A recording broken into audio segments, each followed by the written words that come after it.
Hello again everyone, this is Bea Harper from SuperMarcy.com and I welcome you again to another book review.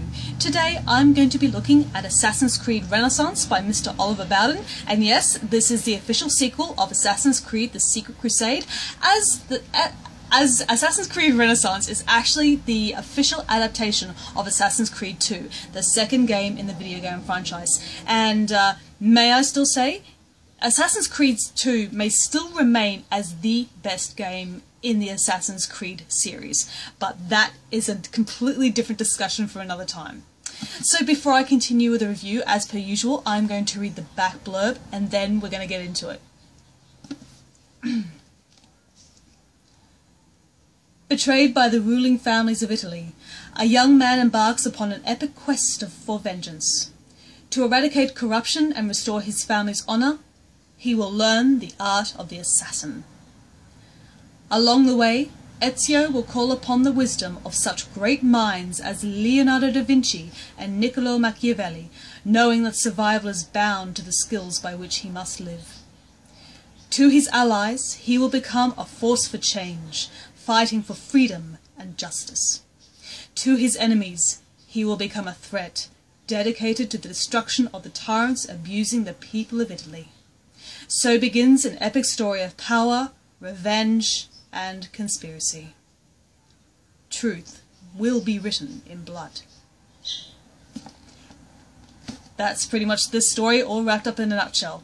You see, in Assassin's Creed, the first game, it was more or less a very contained version, but by the time Assassin's Creed 2 was made, Ubisoft were already in the works of making a complete saga, and they were using the character of Ezio Auditore da Firenze to do this. So Ezio is perhaps the most intimately explored character in the franchise. We literally see him, as a child being born and being slapped on the butt by the doctor to make him cry. He really is a hugely popular character. And I know not everybody loves him as much as most of other people do. That's their prerogative, of course. But nobody can deny that Ezio really does get a lot of time to grow and develop and change over time. So when this book first begins, Ezio is about 17 years old. He's young, he's brash, he's a jackass, he's a bit of a punk, but something truly terrible happens and he realizes that childhood is over. And from there, it thus begins Ezio's journey to retribution. Ezio is a fiery Florentine man. He lives in the moment. He lives for honor. He fights for himself. He fights for his people. But at the same time, he is so impulsive. And a lot of what he does in this book do come back to bite him in the ass much later on. But this is a completely spoiler-free review, so I'm not going to go into these things. Don't worry.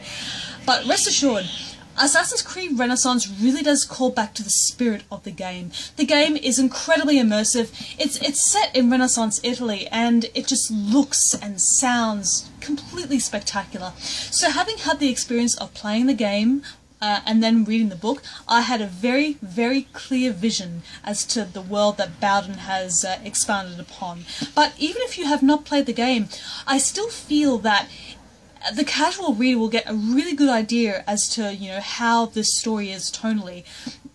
This Assassin's Creed 2 is like the beginning of an epic, but it is still an epic within itself. There are 3 games in the Ezio Auditore saga. You have Assassin's Creed 2, Brotherhood, and then you have Assassin's Creed Revelations. And those 2 have been novelized, and I'll get to them very, very soon. But going back to what's in this book itself, as with Assassin's Creed The Secret Crusade, it doesn't just take place, showing the events of the game. This is a chronicle of Ezio's earlier life. We get to see inside of his heart. We get to know him as a man, rather than just a bunch of pixels on a screen that you can control and make jump around and, inappropriately hump furniture with. I'm not kidding. And the thing is with Assassin's Creed 2, it really does take the time to tell a story, and that's what Bowden does. And as you could probably see, it's not a huge book, but it all comes back down to Bowden's ability to not only condense, but expand on the world that was featured in the Ubisoft game. So going to the character of Ezio, as I said, he's tremendously popular, not without his detractors, but What truly makes him endure is that he is the first of the Assassin's Creed characters, heroes I mean, that you get a true insight into. He's not just some badass. He has his faults. He can be a bit of an idiot and quite thoughtless at times. But what matters to him really does become apparent. As he goes through his life and as he reflects on the actions he took when he was a young man, he realizes that, no sin goes unpunished, even if you have nothing but the best of intentions. Ezio has become an assassin. He has made the choice to live a fairly isolated and very nebulous sort of life. Even though he is part of this grandiose order that is, dedicated to bringing humanity, freedom and justice and prosperity, Ezio doesn't really think of it that way, not at this point of his life. He's thinking about the here and the now. He is thinking about what has happened to his family and what he can do to, take the dirt off the name off his family name that's been rubbed in the dirt so much. Ezio is incredibly intriguing, and once again, if you've played the game, you get an idea about how much he has grown. At the beginning of Assassin's Creed 2, you barely recognize him by the time you finish playing it. He's made a remarkable, enormous arc, and you're just with him the whole entire time. And even though you may not necessarily agree with him, you can understand his rationalization. And this book goes further into doing that. We see him grow up. We see him experience all these really hard lessons that he has to take on, and these things influence him as time goes on. Now, I'm not exactly a huge history buff, and that's my own problem, but that doesn't mean that I'm not open to finding out brand new things.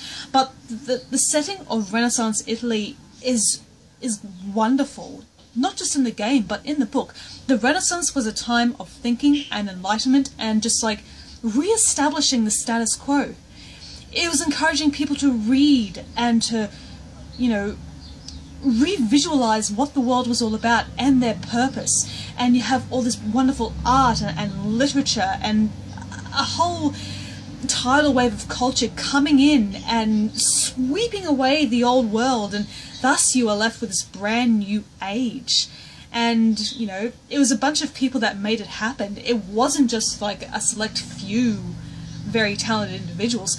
A renaissance occurs when it is an en masse type of thing, when you get a whole bunch of people just coming together and harmonizing and bringing their ideas and just throwing it all in. That is what causes a change. And to set a huge story like this, with all of these revelations that Ezio makes during the Renaissance, it totally makes all the more sense. It's really, really good. We also get into the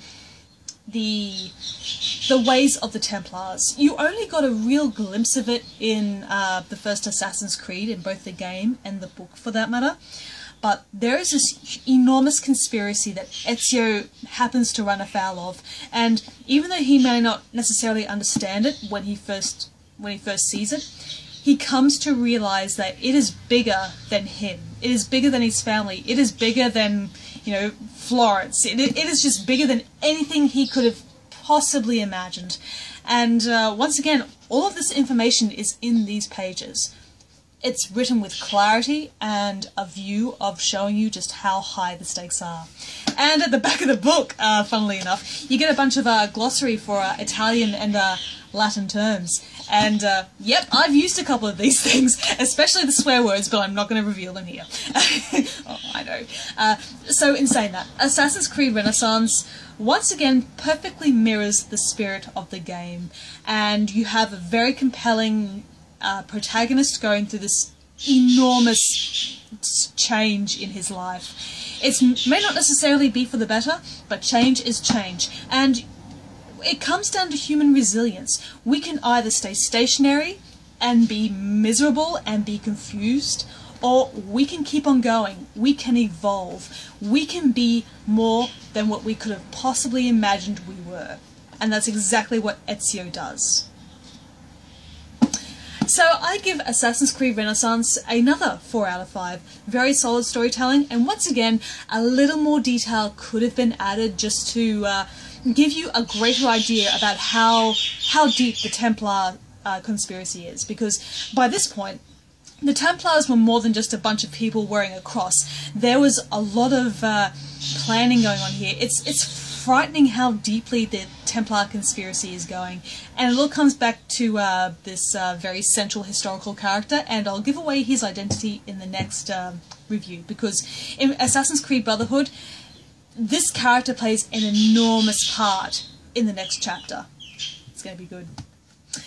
So thank you once again, guys, for listening to me ramble, and once again, I shall see you in the next video. Bye bye for now.